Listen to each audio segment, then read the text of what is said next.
Bonjour, dans cette vidéo, je vous propose de visiter mon premier projet en VR.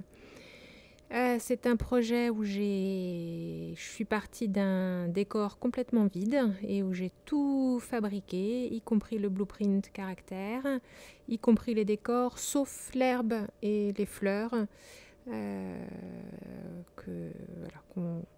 qui meublent un petit peu ce décor extérieur. Au niveau du déplacement, en VR, le plus confortable, ça va rester la téléportation, parce que si on veut rester surtout que là je suis en fait en mode Oculus Rift, donc avec mon Quest qui est rattaché à l'ordinateur avec le câble, je suis un petit peu obligée en phase de développement comme ça. Donc là c'est un mode de téléportation. Avec les triggers, je choisis ma destination, donc soit avec la main gauche, soit avec la main droite. Et ensuite, j'appuie sur la touche A ou la touche X, donc les deux symétriques pour me déplacer. Donc là, j'ai testé différentes fleurs, différents feuillages. Les cordes auxquelles sont suspendus les fanions, ce sont des splines. Donc en fait, j'attache ma corde aux deux extrémités et tout le reste est procédural.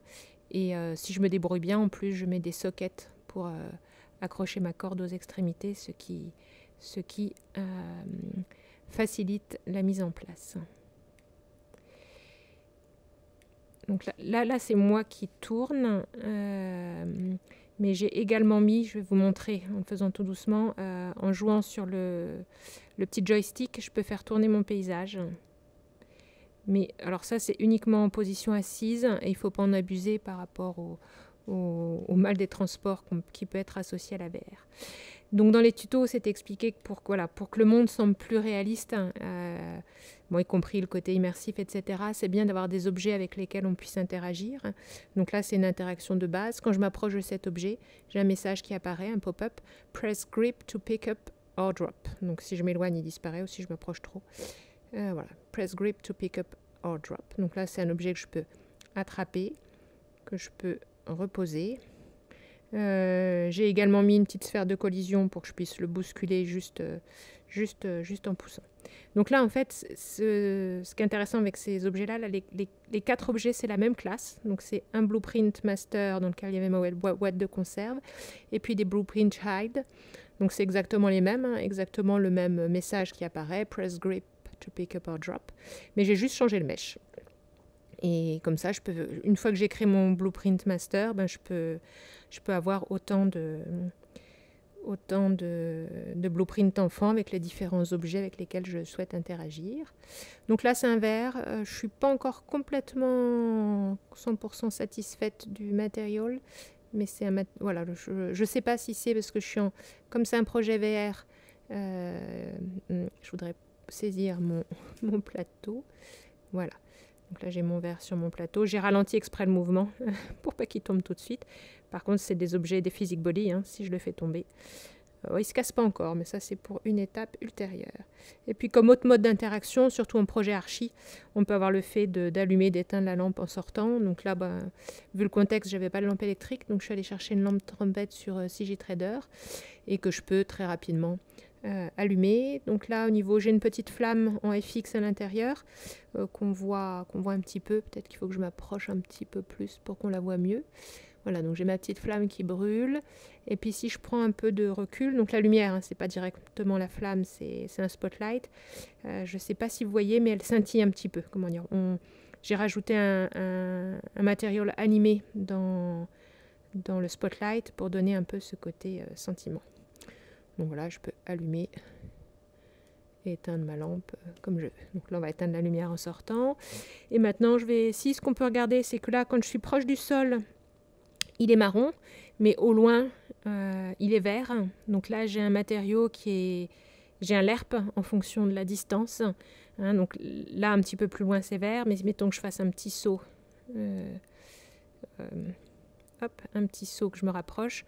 Au fur et à mesure que je me rapproche, il y a du feuillage et la terre devient marron. J'ai pas mis plus de feuillage parce que j'ai senti que ça faisait ramer le jeu. Donc je pense que la VR est peut-être pas à utiliser en outdoor, avec des paysages où on a beaucoup d'herbe, parce que je sens que Voilà, ça prend. Ça prend en temps de calcul, etc. Donc là, c'est un petit jeu de lancer le bal, sur le même principe que celui que j'avais fait en FPS, mais celui-là est plus sophistiqué parce qu'il me compte les points. Donc là, j'ai 3 balles et puis 6 boîtes de conserve. Donc ça demande toujours un peu d'entraînement. Je ne sais pas si je vais y arriver du premier coup. Oh, je les ai touchées, mais elles n'ont pas bougé. Hop. Bon, donc là, j'ai plus qu'une balle et toujours 6 boîtes à casser.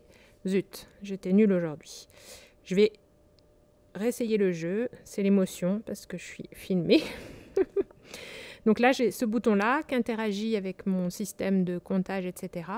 et qui me remet en place mes boîtes et mes balles.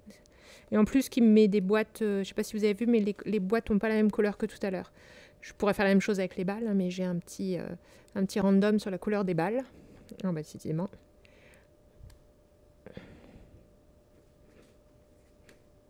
Ah! Donc là, j'ai utilisé mes 3 balles, mais j'ai encore 2 boîtes de conserve qui sont debout, donc j'ai perdu.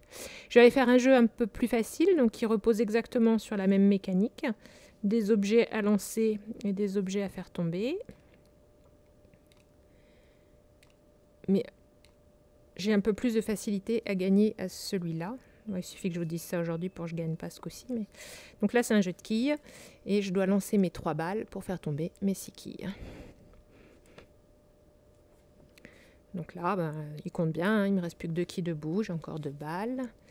Il faut que je bouge un peu, parce que mon aire de jeu est assez restreinte dans le bureau. Et voilà, donc là, il me reste encore une balle, j'ai fait tomber mes 6 quilles et j'ai gagné.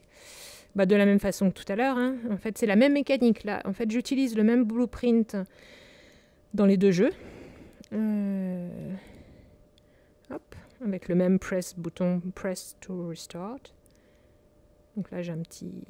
Voilà, mes 6 balles sont revenues à l'état initial. Voilà, que dire. Au niveau matériaux, j'ai essayé d'être ultra simple.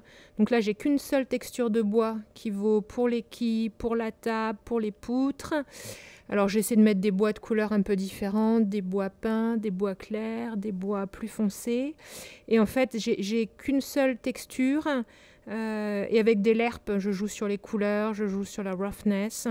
Donc on voit qu'il y a, quand c'est éclairé, il faudrait que je sais pas, est-ce que sur la table on le voit un petit peu mieux. C'est selon l'éclairage du soleil, selon la distance à laquelle on est. On voit là sur le bord des planches que sur le roughness, il y a la même texture. Le mur, c'est une spline aussi. Je n'ai pas tout à fait fini mon lierre, mais le mur et le lierre, c'est une spline, un spline mesh, donc comme mes fanions. Le seul souci, c'est qu'en fait, il n'y a pas de collision sur les spline mesh, ou je n'ai pas trouvé où les mettre. Il y a aussi là un matériau. Quand je m'approche du mur, je vois les pierres, mais au loin, on ne les voit plus. Et ça, je trouve que c'est bien sur les paysages, parce que des pierres vues de loin, en fait, on voit le motif de répétition. Et là, on voit bien la distance à laquelle je vois les pierres. Hein. Si je m'approche, je vois les pierres, donc il y a bien des pierres à cet endroit-là, mais au loin, je ne les vois pas. J'ai rajouté les oiseaux que j'avais préparés pour le projet commun, pour mettre un petit peu de vie. J'aurais pu mettre mes papillons aussi. Donc mes oiseaux, là, c'est des émetteurs Niagara. Il n'y a quasiment pas de mèche, hein, c'est juste une plane et c'est le matériau qui est animé. Et là, c'est pareil, je sens qu'il ne faut pas abuser au niveau temps de calcul. Si j'en mets trop, ça le ralentit. Ben voilà pour ce premier aperçu de projet VR. Ouais, j'ai trouvé ça très très chouette à faire. Par contre, je sens que ça fatigue les yeux. Donc en faire 5 jours par semaine, ça me paraît compliqué, mais 1 ou 2 jours par semaine, ça peut être intéressant. On est obligé de faire l'aller-retour entre l'ordinateur et le casque si on veut voir, si on veut voir ce que ça donne. Après, c'est vrai que là, un gros projet VR, là, au niveau modélisation, c'est relativement simple. Et que dans un vrai projet VR, une fois que vous avez vérifié la mécanique, il y a tout un temps de modélisation qui peut prendre pas mal de temps à côté. Voilà. Les manettes, en fait, on les trouve, elles sont, quand on cherche dans Unreal Engine, on trouve tous les équipements qui sont compatibles avec l'outil. J'ai pas eu à les récupérer à l'extérieur, ni à les modéliser à la main. Voilà, merci de votre attention. J'ai fait un PowerPoint qui explique tout. Comme j'aurai pas le temps de faire le film pour demain, je pense que je mettrai cette petite vidéo et le PowerPoint que je pourrai commenter ultérieurement.